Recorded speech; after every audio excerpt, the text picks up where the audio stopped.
Boa noite a todos os amigos que acompanham o nosso estudo de quarta-feira. Que Jesus os abençoe, nos abençoe a todos. Que nesse momento todos nós possamos, irmanados nesse propósito de aprender o Evangelho de Jesus, que nós possamos fazer esse estudo em conjunto e possamos juntos contribuirmos uns com os outros para o nosso aprendizado, para a nossa evolução. Recebam todos o meu abraço.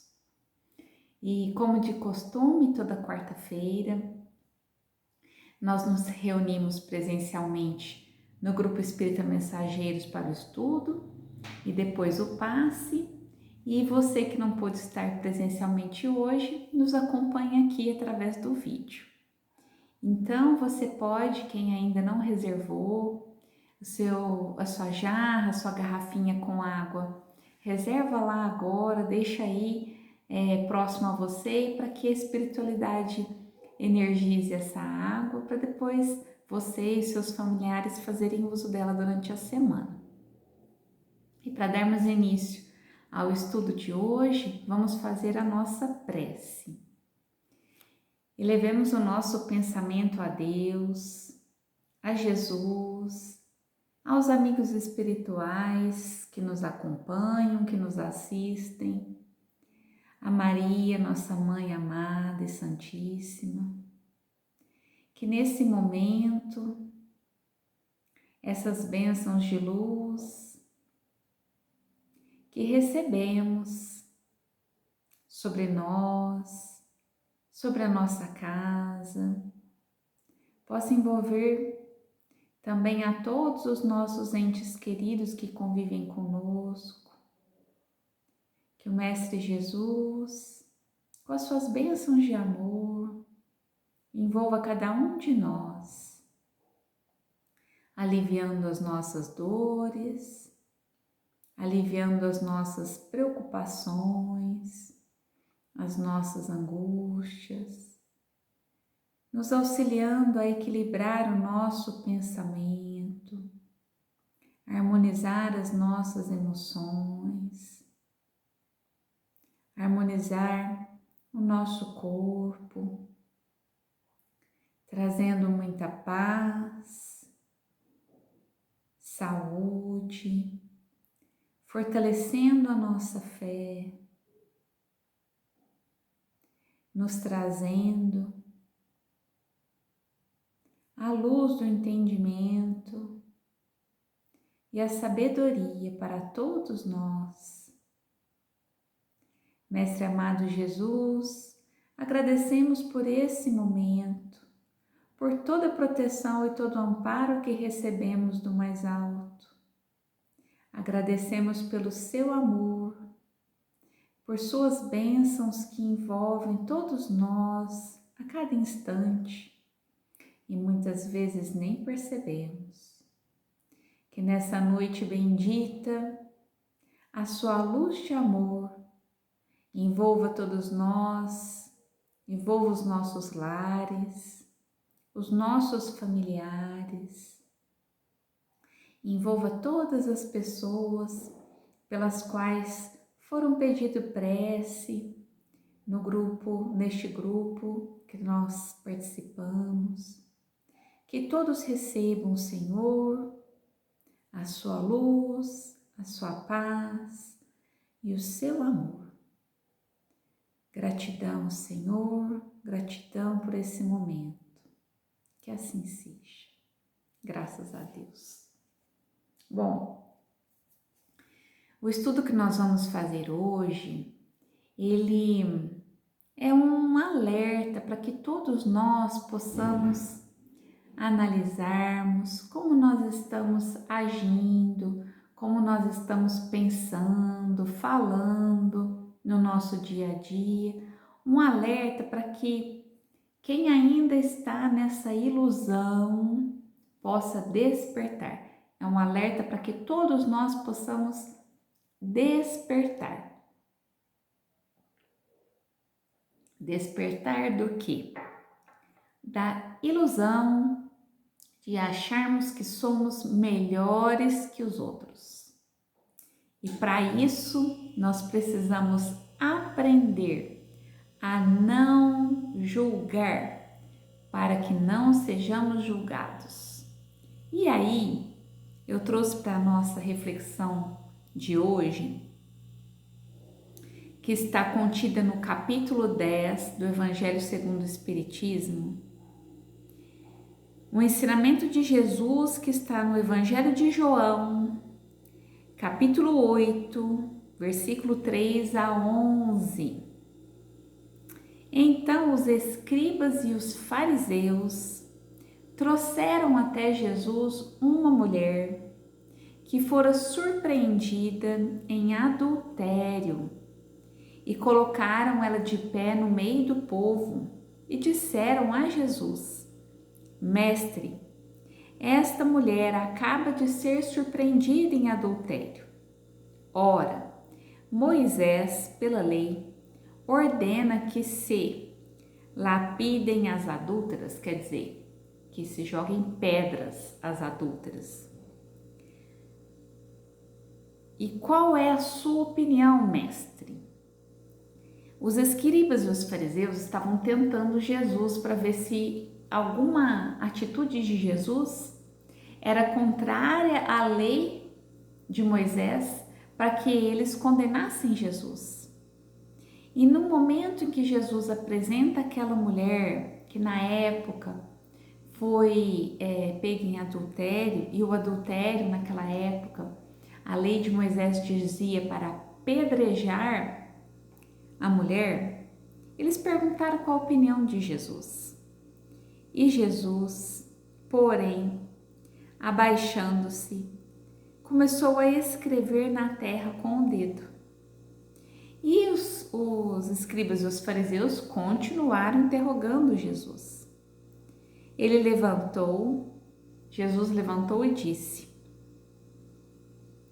Aquele dentre vós que estiver sem pecado, atire a primeira pedra. Em seguida, abaixando-se de novo, continuou a escrever no chão. Quanto aos que o interrogavam, ouvindo-o falar daquele modo, se retiraram um após o outro, afastando-se primeiro os mais velhos. Ficou, pois, Jesus a sós com a mulher, colocada no meio da praça. Então, levantando-se, perguntou-lhe Jesus: Mulher, onde estão os que te acusavam? Ninguém te condenou? Ela respondeu: Não, Senhor. Então Jesus disse: Eu também não te condenarei. Vai e não tornes a pecar.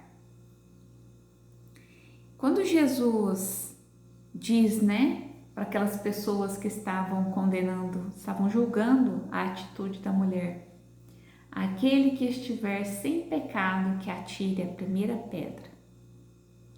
Ninguém atirou nenhuma pedra, ou seja, todos reconheceram que eram pecadores, todos reconheceram os seus erros. Ninguém podia jogar a primeira pedra, porque todos, sem exceção, reconheceram que não tinham condições de atirar a pedra porque eles tinham pecado. Bom, essa lição tão profunda que Jesus trouxe para nós e que serve de muitas reflexões para todos nós podemos e devemos trazer para a nossa reflexão íntima e para o nosso dia a dia. Porque quantas vezes nós julgamos a atitude do nosso semelhante com severidade, ou seja, atiramos a primeira pedra e esquecemos desse ensinamento de Jesus que nos adverte, que aquele que tiver sem pecado, que atire a primeira pedra. Quantas vezes nós não olhamos para os nossos erros e já estamos julgando os erros dos nossos semelhantes? Esse ensinamento tão profundo nos convida a exercitar a indulgência. Esse ensinamento tão profundo de Jesus, ela faz da indulgência um dever para todos nós. E o que é a indulgência? A indulgência é quando nós desculpamos as faltas alheias, os erros das outras pessoas. E por que a indulgência é um dever? Porque todos nós precisamos da indulgência. Ou será que algum de nós aqui não erra? E como erramos, né? Nós reconhecemos muitos erros, já achamos muitos, imagina aqueles erros que a gente nem reconhece ainda, né? Não é muita coisa. Nós precisamos muito da indulgência para com os nossos erros. Então, a indulgência é desculpar as falhas das outras pessoas. Quando nós somos indulgentes, né? A indulgência, ela não vê os defeitos das outras pessoas, mas quando vê, evita de falar, evita de comentar, não torna isso público, ou seja, a indulgência não critica. A indulgência não se ocupa dos maus atos praticados por outras pessoas. O que quer dizer isso? Não se ocupar dos maus atos praticados por outras pessoas. É não ficar perdendo tempo observando os atos ruins das outras pessoas. A indulgência não faz observações chocantes, não tem censura nos lábios, apenas conselhos. Quanta coisa a gente tem para aprender aqui, hein, gente? Afinal, quando criticamos, que consequência podemos tirar das nossas palavras de crítica? Quando criticamos, estamos nos colocando numa posição de superioridade. Quando a gente se coloca numa posição de superioridade, nós estamos tendo uma atitude de orgulho e não de indulgência. A indulgência não critica, a indulgência perdoa, desculpa as faltas do semelhante. Aqui no Evangelho, no capítulo 10, nós recebemos as seguintes orientações: sede, pois, severos para convosco e indulgentes para com as faltas alheias. Sede indulgentes, a indulgência atrai, acalma, ergue, ao passo que o rigor desanima, afasta e irrita.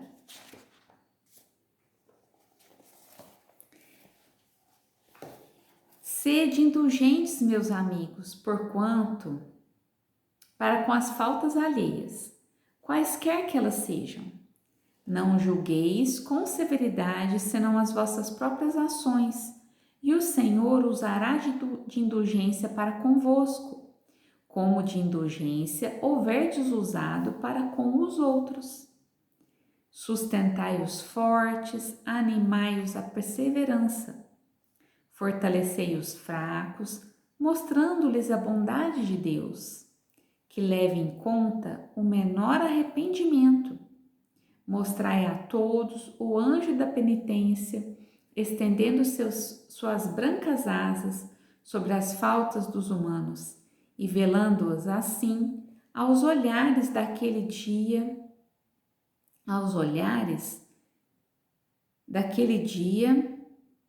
Ai, desculpa, gente. Deixa eu ler de novo aqui que eu me perdi. Vou começar novamente, tá bom? Fortalecei os fracos, mostrando-lhes a bondade de Deus, que leve em conta o menor arrependimento. Mostrai a todos o anjo da penitência, estendendo suas brancas asas sobre as faltas dos humanos e velando-as assim aos olhares daquele que não pode tolerar o que é impuro. Compreendei todos a misericórdia infinita de vosso Pai, e não esqueçais nunca de lhe dizer, pelos pensamentos, mas sobretudo pelos atos: perdoai as nossas ofensas, como a perdoamos aos que nos hão ofendido. E aí, estudando sobre a indulgência, nós vamos, entender que a indulgência é a prática da caridade moral, que é a prática mais difícil da caridade. A caridade material talvez seja mais fácil. A gente estender, um recurso financeiro, uma moeda a quem pede, é mais fácil do que perdoar uma ofensa. E quando nós estamos perdoando uma ofensa, quando nós estamos sendo indulgentes para com as faltas dos nossos irmãos, nós estamos praticando a caridade moral, que é tão importante para todos nós, que é tão importante para a nossa evolução.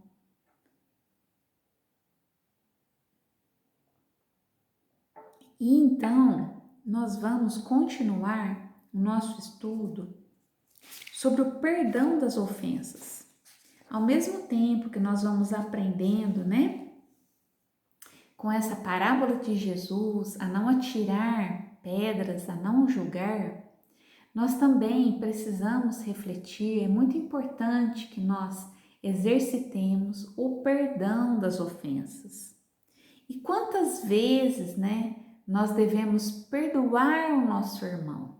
Jesus nos ensina: perdoareis o seu irmão não somente 7 vezes, perdoareis 70 vezes 7 vezes. E Chico Xavier nos ensina 70 vezes 7 vezes todos os dias. Ou seja, perdoar sempre, perdoar sempre. O exercício do perdão, o mérito do perdão, ele é proporcional à ofensa que a gente recebeu. Quanto maior a ofensa que a gente recebeu, maior é o mérito de conseguirmos esse perdão. Tem um ensinamento muito bonito que eu quero ler aqui para todos nós, Que Jesus, o justo por excelência, quando Pedro pergunta, quantas vezes deveis perdoar o nosso irmão, e Jesus ensina que é para perdoarmos 70 vezes 7 vezes, Jesus responde a Pedro: perdoarás, mas ilimitadamente. Perdoarás cada ofensa tantas vezes quantas ela for feita. Ensinarás a teus irmãos esse esquecimento de si mesmo, que torna uma criatura invulnerável ao ataque. Então, o perdão incessante nos torna invulnerável a qualquer ataque. Aos maus procedimentos e às injúrias. Serás brando e humilde de coração, sem medir a sua mansuetude. Farás, enfim, o que desejas que o Pai Celestial faça por ti. Não está Ele a te perdoar frequentemente? Conta, porventura, as vezes que o seu perdão desce a te apagar as faltas? Já paramos para pensar nisso? Quantas faltas nós cometemos e nós pedimos e necessitamos do perdão? Será que Deus conta quantas vezes Ele nos perdoa? Então, por que nós contamos, eu vou perdoar, mas só dessa vez. Quando nós conseguimos perdoar um amigo, nós estamos dando um exemplo, nós estamos dando uma prova de amizade. quando nós perdoamos as ofensas, nós estamos dando uma prova de que nós estamos melhorando, nós estamos melhores. Quando nós perdoamos um inimigo, nós estamos perdoando a nós mesmos. Está escrito aqui no capítulo 10 do Evangelho segundo o Espiritismo. Então, se nós formos duros, exigentes, inflexíveis e usarmos com rigor, usarmos de rigor, até por uma ofensa leve, como que nós vamos querer a indulgência e o perdão de Deus? Primeiro, nós que precisamos exercitar e praticar esse perdão. Quando nós estamos ofendidos, quando nós estamos magoados, nós estamos acalentando dentro do nosso coração como se fosse um veneno, porque isso vai minando as nossas forças, isso vai envenenando mesmo o nosso corpo e trazendo doenças. Para que nós possamos exercitar o perdão, exercitar a indulgência, nós primeiro precisamos refletir, sobre o que nós conversamos agora, sobre a necessidade que nós mesmos temos de receber o perdão, de receber indulgência, porque nós ainda cometemos tantas faltas. É o primeiro ponto, E sabendo que muitas situações são difíceis da gente conseguir perdoar, que nós possamos trabalhar em nós através das orações, pedindo a Deus que nos mostre com clareza como que nós podemos aprender a perdoar, que Deus tire de nós a mágoa do nosso coração. E que para isso eu quero contar uma historinha. Quem achou que não ia ter historinha hoje se enganou, tem sim. É uma história real que aconteceu com uma mulher, uma mãe, que estava sofrendo demais após a morte de um filho muito querido que ela criou com muito amor e carinho. O seu filho morreu, foi morto, assassinado por um amigo que estava tomado pelas drogas. E a tristeza tomou conta dessa mãe, ela quase já não comia, vivia muito abatida e já estava prestes a adoecer. Até que um dia ela morava em Salvador e foi até o Divaldo Franco. O Divaldo Franco sempre atendia as pessoas com uma palavra amiga, trazendo esperança e consolo aos corações. Aquela mãe foi conversar com ele. Quando chegou a vez dela, ela contou a sua história, contou, de todo o sofrimento que ela estava passando por ter acontecido essa tragédia com seu filho. E enquanto essa mãe estava conversando com o Divaldo muito tranquilo, acolhendo o relato dessa mãe, a mentora do Divaldo, a Joana de Ângeles, se aproximou trazendo, o espírito do filho desencarnado dessa mãe que estava ali junto e foi transmitido, conversou com o Divaldo para que o Divaldo transmitisse através da sua mediunidade as palavras do filho àquela mãe. E aí o filho falou através do Divaldo: mãezinha querida, não fique assim, não fique tão abatida, você precisa se cuidar e tudo que aconteceu, saiba que eu estou bem, eu não estou sofrendo. Quem está sofrendo mais, mãezinha, é a mãe daquele meu amigo que tirou a minha vida aí da terra. Procure ela para que a senhora exercite o perdão e que vocês fiquem bem.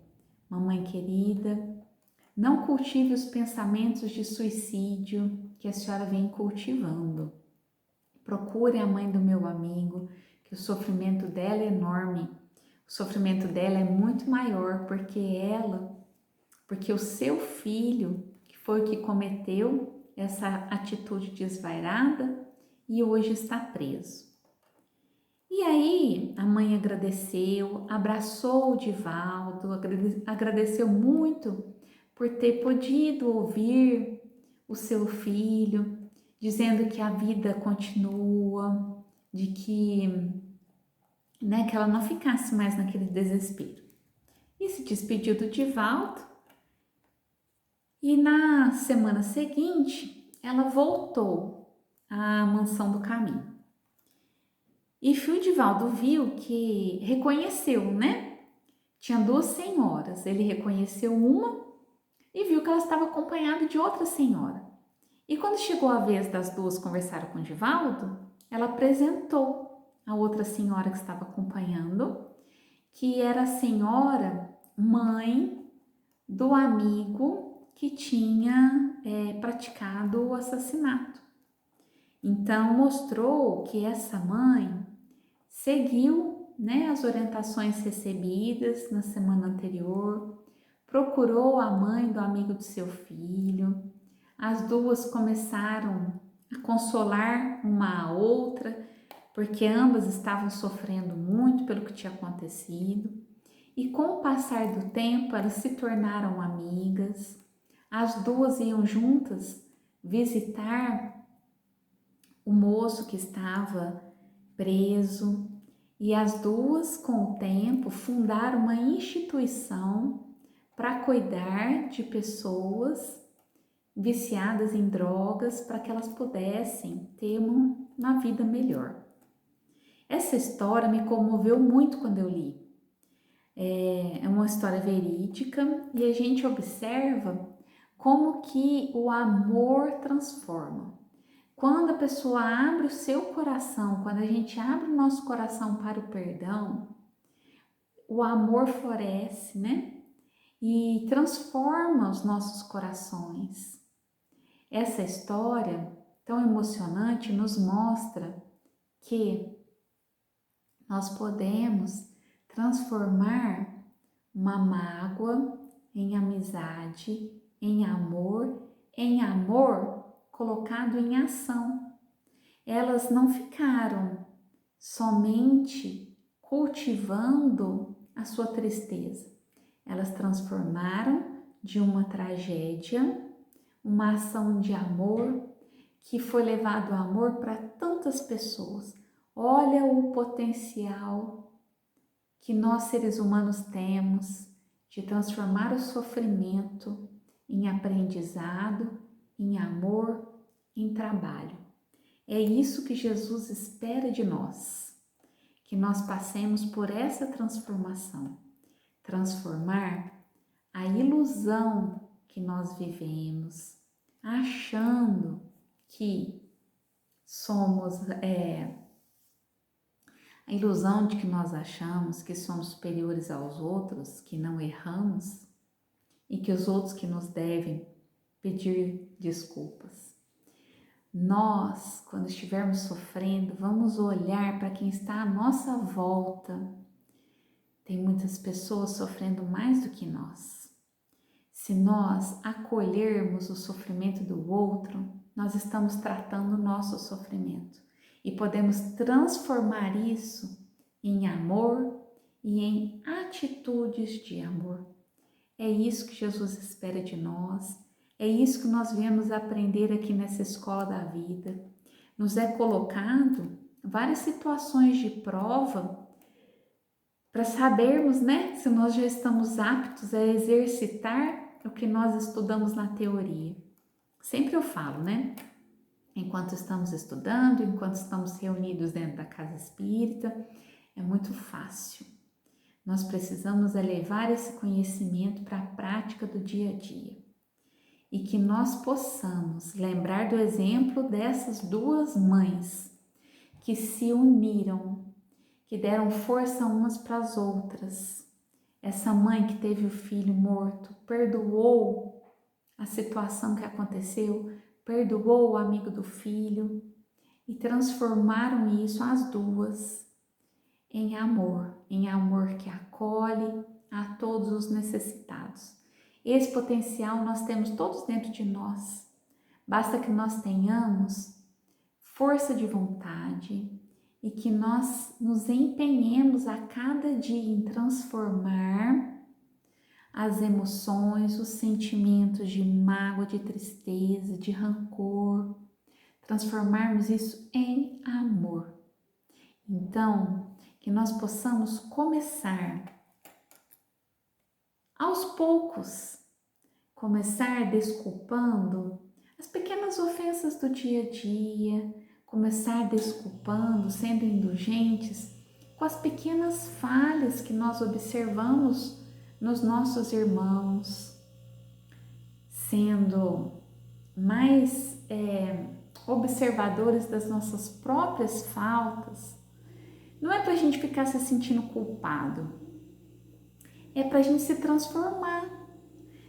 Como que nós vamos como que nós vamos trazer mudança dos nossos hábitos se nós nem sabemos que hábitos transformar? Primeiro preciso observar, sim, fazendo aquele exame da nossa consciência, que nós aprendemos com Santo Agostinho, lá no Livro dos Espíritos, questão 119. Toda noite perguntar à nossa consciência, né? Se fizemos mal a alguém, se alguém teria alguma queixa contra nós, se fizemos todo o bem que poderíamos ter feito no dia de hoje. Se nós fizermos isso todos os dias, a nossa consciência vai nos mostrar. E aí, no dia seguinte, como podemos fazer melhor no dia de hoje? Pedindo sempre orientação a Deus através das orações, pedindo forças, pedindo a luz divina para nos dar sabedoria, qual caminho seguir. Nós nunca estamos sozinhos, Deus sempre está conosco. A partir do momento que nós temos vontade firme, perseverante, para seguirmos no caminho do bem, Deus nos auxilia, a espiritualidade amiga nos apoia, nos ajuda, para que nós possamos, ser a diferença no bem, aonde a vida nos colocar. Que nesse momento, uma chuva de bênçãos adentre o seu lar, trazendo muita luz, muita paz, muito equilíbrio a você e a toda a sua família. Que as bênçãos do Mestre Jesus envolva cada um de nós, que nós possamos sentir a paz que Jesus emana para nós nesse momento, que possamos ser perseverantes no bem, que possamos, Senhor, ter a sua sabedoria para seguirmos o caminho do bem, hoje e sempre. Que assim seja. Fiquemos todos na paz do Mestre Jesus.